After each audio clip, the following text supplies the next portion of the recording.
you can be sure that if somehow we go through all of this and Trump is still there, and in 2029, we inaugurate a different president from a different party who, in theory, with a Congress, but especially a president, would start to go after some of these outrageously illegal actions, we're going to see a level of pardoning done by autopen unlike anything we have seen before.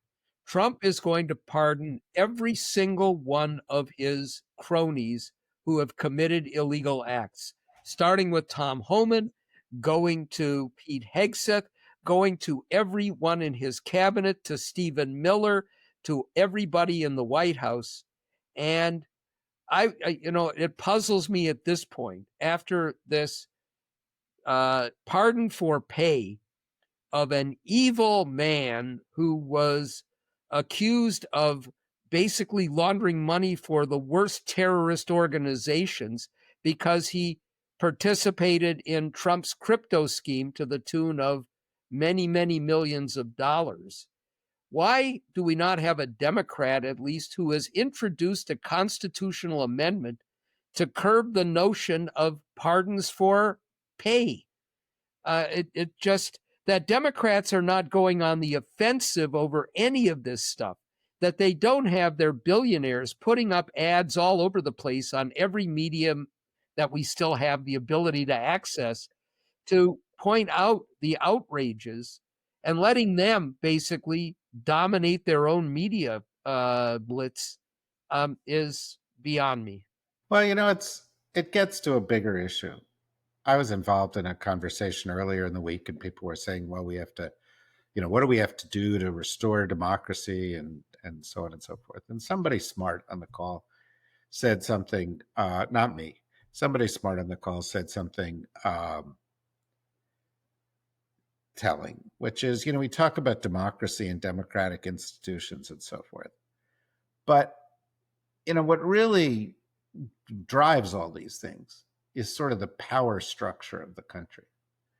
Who writes the checks, who's got the money, who's got, above the institutions, particularly given the way our system works with campaign finance and all these other things, there is a separate power structure that isn't the government power structure. And almost universally, people in that power structure have chosen not to stand up to Trump or to go along with Trump. And this is what happened in Germany in the 1930s, and it's happened in a lot of other countries. But it's really appalling. By the way, Ed Luce has an essay in the Financial Times this weekend, which looks at this. And he went out to a lot of people to talk about Trump's retribution and intimidation and the consequences of it all. And he spoke to many, many people I know because I talked to him about it. And most of them won't even talk on the record. Most people are afraid. He talks about people in the Obama administration or Biden administration not being able to get jobs. People who, lawyers who represent people who are targets not being able to get work. That everybody is afraid that there is going to be an economic price to pay for running afoul of Trump. And this is where the system is broken down. And unless there is a shift in that, all the rest of it follows that. I don't know what your thoughts are on that. No, I could not agree more. I think what we have is a combination of greedy traders, business leaders, financial leaders who believe that by giving in to Trump, throwing a little bit of money at him, they're going to get not just better tax rates, better ability to hold on to their grifted money through the abolishment of inheritance taxes, less regulation, but also more favors, and cowards, people who are frightened for their lives, for their livelihoods, or for their businesses. And what we've seen is the unprecedented takeover of all of the powerful avenues of government that can be used to destroy people's lives, including a Justice Department that can break bogus charges, but that force people to put everything aside and spend a great deal of money simply to remove those bogus charges, uh, along with uh, cult members. And here we can circle back to the fact that with none of this, whether it's a pardon of a horrible individual for huge sums of money, an attempt to shake down his own government for $230 million, which is against the Constitution and the law, saying that he was hurt by the prosecutions, and then they're going after all of the prosecutors. By the way, saying that the decision on whether to release the money to him is actually his decision. Yeah.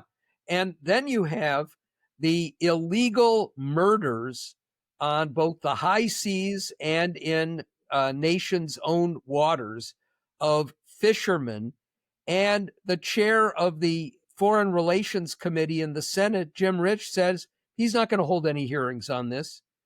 The willingness of Republicans in Congress to turn a blind eye to give up all of their own power here. And I'll just mention one other small example. Paul Krugman mentioned in one of his recent Substacks that Iowa gets 60 some percent of its energy from solar. Iowa, right?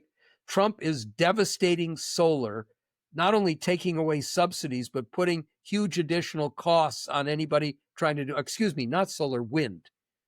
I got to get my facts straight. 60 some percent from wind. He trashes wind at every opportunity. You have Chuck Grassley, Joni Ernst, Marion, whatever Meeks, all of these Republicans in Iowa saying not word one as he devastates their energy capacity. The level of obsequiousness, of obeisance, of lickspittleness, choose whatever term you want, by every Republican in Congress turning their backs on their own states, their own constituents, on decency, to kowtow to this thug boggles the mind. We're going to have to come up with a lick spittle drinking game here because Yeah. people would be on the floor at this point with your but it's true. And and the thing is, there's so many different instances of it. Another one from this week is that Trump has said, I mean, in addition to the fact that we don't have money for food aid, we don't have money for health subsidies, we do have money for billionaire ballrooms. Argentina. Well, that's where I was going. That's where I was going. I didn't mean to step on your punchline. Well, but that's okay. But we do have 40 billion for Argentina, and then for some reason, which is like, even though he's given him 40 billion, Trump has said to Milei, his buddy, who's a complete friggin' lunatic. Trump has said to Milei that who's the head of Argentina, that we'll buy their beef. That we're going to bring in Argentine beef without tariffs and things. So American beef farm. This is just another example of red state Americans getting completely screwed by the president. And we can give 100 others because they're going to shut the rural hospitals. They're ending education programs. They're et cetera, et cetera, et cetera. And yet, not a peep. Not a peep. This is our problem. I mean, it really, you can say the problem is Democrats. Sure. Although I was pleased to see, just as I logged on to this, that Hakeem Jeffries has finally, 4 months too late, decided he's going to endorse Zoran Mamdani, which is like, wow, really showing a lot of spine there. But I mean, we can blame Democrats for this and that. But I gotta say, it's the CEOs, it's the people that run the media organizations, it's the head of the law firms, it's the academics, it's the people who have real power in this country who are showing complete spinelessness that I think has made this situation as bad as it is.